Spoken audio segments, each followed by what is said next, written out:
Então, né, pessoal, qual é a grande pergunta-chave a ser respondida hoje em dia, né? Qual é que é o esquema da liderança, né? Qual é o objetivo da liderança? Qual é o enfoque da liderança hoje? Então, qual é a grande sacada que a liderança pode trazer para a empresa, né? Então, tem uma frase que eu acabei construindo ela, a fruto da experiência a qual eu tenho vivido, das leituras, pesquisas e acompanhamentos no dia a dia.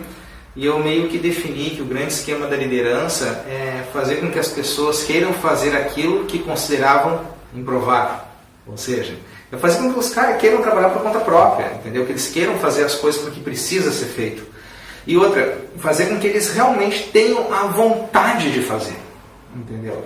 E despertar essa vontade de fazer tem a ver com questões motivacionais. Só que, pessoal, assim, você não consegue motivar ninguém. Ou a pessoa está apta a ser motivada ou não depende de você motivá-la. Se eu não tiver a fim de ser motivado, eu não vou ser motivado, simplesmente eu não quero ser motivado. É isso que acontece. Agora, se eu estou com vontade de ser motivado, se existe um ambiente propício à motivação, é mais fácil de eu engajar ela, porque uma pessoa desmotivada, ela não dá o seu melhor de forma alguma, ela vai fazer o mínimo possível para se livrar de ti. Como assim? Não, vamos lá. Pessoas que fazem o básico, o que elas fazem? O mínimo necessário para se livrar de quem? Do chefe dela, da responsabilidade. Porque o chefe, o que ele é? É um transmissor. Do que você transmite? O que o líder transmite para ele? Uma cobrança. Você tem que fazer algo para mim durante determinado tempo. Você tem que ter tal perfil de resultado. Você tem que ter tal perfil de desempenho. Você tem que ter tal perfil de qualidade. Então o que você é? Você é uma pessoa que pega no pé dela. Trocando em português, claro, você enche o saco. Entendeu? Só que assim, isso é feito para quem? Para quem tem baixo desempenho. Então o cara que tem baixo desempenho, aquele cara que faz o mínimo possível, o que ele quer fazer? O mínimo para se livrar de ti. Entendeu? Ele vai fazer o mínimo que ele puder fazer, sabe? Que atenda pelo menos a tua, digamos assim, a tua forma de ver aquela função, aquele serviço de uma forma mínima, para que pelo menos tu pare de pegar no pé dele, entendeu? Isso é um perfil, e isso, digamos assim, uma grande quantidade dos colaboradores numa empresa são assim, em média aí 30% acabam sendo dessa forma, principalmente dentro da área da produção, porque produção em si já é uma coisa mais mecanizada, né? Você... não mecânica de equipamento, mas sim mecânico, você repete as suas atividades todo dia. Então, quando a atividade é muito repetitiva, as pessoas tendem a entrar no automático. E entrando nessa questão do automático, o que eles tentam fazer? Os padrões mínimos de desempenho para que você pare, digamos, de ficar pegando no pé delas, né, e eles deixem livres. Só que aí que tá, essas pessoas estão engajadas, elas estão engajadas, mas o engajamento é mínimo. Entendeu? Elas estão engajadas de uma forma muito pequena ainda. Elas não conseguiram entender toda a plenitude do seu trabalho e quanto isso pode ser bom para ela e para a empresa. Então você também tem as outras pessoas, aquelas que realmente querem fazer as coisas da melhor forma possível, querem dar os 120%, querem fazer o melhor desempenho.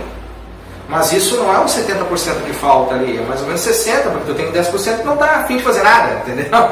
Que estaria na empresa por esporte, digamos assim, ele estaria em casa todo dia por esporte, porque no final das contas acaba não tendo uma boa produtividade, um bom rendimento. Mas esses 60% que são as pessoas que se engajam para fazer as coisas, elas conseguem fazer um reflexo entre a vida pessoal delas e a empresa e descobrir que isso é uma coisa só. Porque convenhamos, né, gente? A gente passa muito mais tempo dentro da empresa do que às vezes convivendo com a nossa família. Então a empresa ela acaba sendo uma extensão não só de trabalho em si, mas uma questão de afeto também.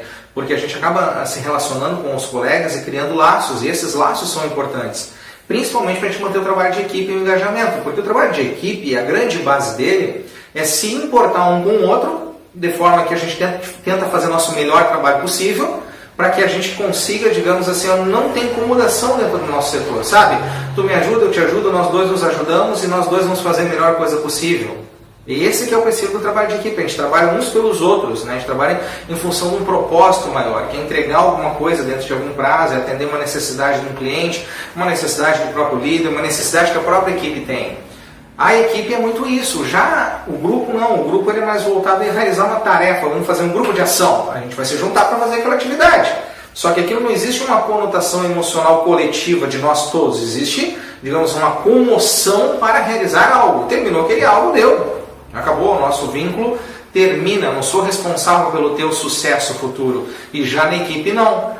Nós somos responsáveis pelo nosso sucesso, dia a dia, eu pelo seu, você pelo meu, nós dois juntos. E eu, claro, fazendo a minha parte, você também fazendo a sua parte. Então esse é um princípio muito interessante. E fazer com que as pessoas queiram fazer o que elas achavam improvável antes tem a ver com a questão de desafio. E quando eu estou falando de desafio, eu não estou falando de metas. Vamos colocar metas. Não é só metas assim quantitativas, qualitativas. Desafios é mostrar que nós podemos fazer o melhor. Vocês já ouviram falar aquele negócio sobre pensamento de melhoria contínua? A melhoria contínua é isso. O que nós fizemos bom ontem não quer dizer que hoje seja bom. Entendeu? O bom de ontem é diferente do bom de hoje. Eu tenho que ter uma evolução todos os dias. Mas Alessandro, é complicado ter uma evolução todos os dias. Mas gente, se fosse fácil não precisava de nós. Tudo funcionava sozinho.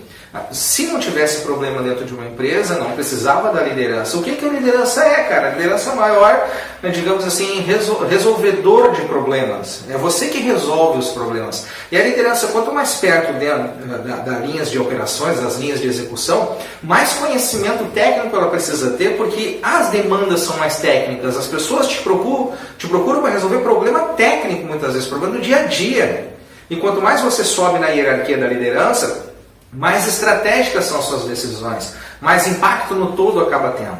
Então, com essa visão que você tem que colocar a coisa para funcionar ainda, tem que pensar na escala, digamos, das consequências dessas coisas, engajar as pessoas é a grande sacada, né? Mas assim, cara, como é que eu vou fazer as pessoas quererem fazer o que antes elas achavam impossível? Desafiando elas. Mas de que forma esse desafio? Muitas vezes não é simplesmente, vou te desafiar para você melhorar. Não é isso. Isso às vezes vem daquela seguinte situação. Nossa, Alessandro, você é uma pessoa que sempre teve um desempenho bacana, cara. Ontem mesmo você fizeste um baita de um trabalho, sabe? Você entregou um grande resultado. E eu não consegui ver, cara, eu não consegui entender e perceber como que uma pessoa tão boa quanto você, aí você olha bem no fundo dos olhos dela e diz assim, não me entregou um resultado bacana, porque eu sempre espero muita coisa bacana de você, porque você é um cara nota 10. Você é um cara que está sempre junto, está sempre ativo, você sempre me ajuda, entendeu? Só que às vezes você fala isso para uma pessoa que nem sempre tem esse comportamento. Porque o que você está fazendo agora? Você está jogando para ela um cenário. Você está projetando um cenário em cima dela. Às vezes a pessoa não é isso, mas você está projetando um pouquinho em cima dela para que ela se sinta, digamos assim, com um compromisso moral de manter um determinado resultado e desempenho. Isso é uma maneira também que a gente tem de lidar psicologicamente com eles. Mas isso aí, quando nós formos ter a aula de feedback, a gente vai ter, bem dizer, uns 30, 40 minutos falando só desse tipo de relação. Beleza?